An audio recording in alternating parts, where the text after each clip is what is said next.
حیزبێک دەرز لە مێژوو وەرنەگرێت عاقیبەتی باش نابێت هەرگیز با باسێکی مێژووی ڕێکەوتنەکانی یەکێتی بکەین مێژووی ڕێکەوتنەکانی یەکێتی پڕیەتی لە بەرز و نزمی بەرزیە پڕ لە دەستکەوتەکانی یەکێتی لەو کاتەدا بووە کە ڕێکەوتنی استراتیژی لەگەڵ پارتی هەبوو نزمیەکانیشی ئەو کاتە بووە کە هەوڵی دابەشکردنی کۆدەنجی کوردی داوە ئەمە مێژووە سەلمێنراوە لە 2016دا ڕێکەوتنامەی دەباشان لە نێوان یەکێتی و گۆڕان واژۆکرا هێشتا مەرەکەبی واژۆی مامجەلال و نەوشیروان مستەفا وشک نەبوو بوو یەکێتی نوێ بەهۆی ململانەی باڵە ناوخۆیەکانی ڕێکەوتنەکەی کردە قوربانی و داری بەسەر پاتاریەوە نەما دوای 5 ساڵ و لە 2021دا یەکێتی هاوپەیمانی کوردستانی لەگەڵ گۆڕان پێگێنە بۆ بەغدا بەڵام ئەم جارە گۆڕان تووشی کارەساتێک هەتا ئێستاشی لەسەر بێ باری لاری ڕاز نەبووتەوە ئێستا یەکێتی دەیەوێت بە سیاسەتی گرتن و بردن شانۆگەریەکی سیاسی نوێ دروست بکات ئەویش بە هێنانە باڵی پەرلەمانتارە قوربەسەرەکانی نەوەی نوێ بۆ فراکسیۆنەکەی لە پەرلەمانی کوردستان ئەم پەرلەمانتارانە بە دەنگی ئۆپۆزیسیۆنی خەڵک دەرچوون هێندە هاواریان دژی یەکێتی کرد هێندە چەپڵەیان بۆ کاک شاسوار لێ نەدا کە هاواری دەکرد کوڕانی تاڵەبانی لە بەردەرکی سەرا وەک مفەوەز شەماڵ لە سێدارە دەدەم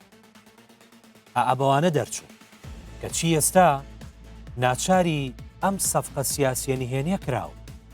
ئەم سەفقەیە لە ژوورە تاریکەکانی کۆشکەکانی دەباشان و قەڵاچوالان نەکراوە بەڵکو لە ژوورە تەسک و تاریکەکانی زیندان کراوە ئەمەش وەک پێشینان دەڵێن مانگەشە و هەر سەر لە ئێوارە دیارە نەوەی نوێ واژۆی لەسەر مەرجی حتمی خۆی کردو وانەی لە نمونونەکەی پێشخۆشی وەرنەگرتووە هەتا ماون جارێکی تر خەڵکی کوردستان متمانەتان پێ ناکاتەوە کەچی ئەگەر سێری مێژووی ڕێکەوتنەکانی یەکێتی بکەین لەگەڵ پارتی لە ڕێکەوتنی استراتیژیەوە بۆ ڕێکەوتنی پێگەێنانی کابینەکانی حکوومەت یاریمی کوردستان هەمیشە یەکێتی زیاتر لە قەباری خۆی پۆستی وەرگرتووە زیاتر لە دەنجی خۆی هێنراوەتە پێشەوە هەر کاتێکیش ئەگەر پابەندی جێبەجێکردنی بەرنامەی حکوومەت و خزمەتکردنی خەڵک بوو بێت هاوشانی پارتی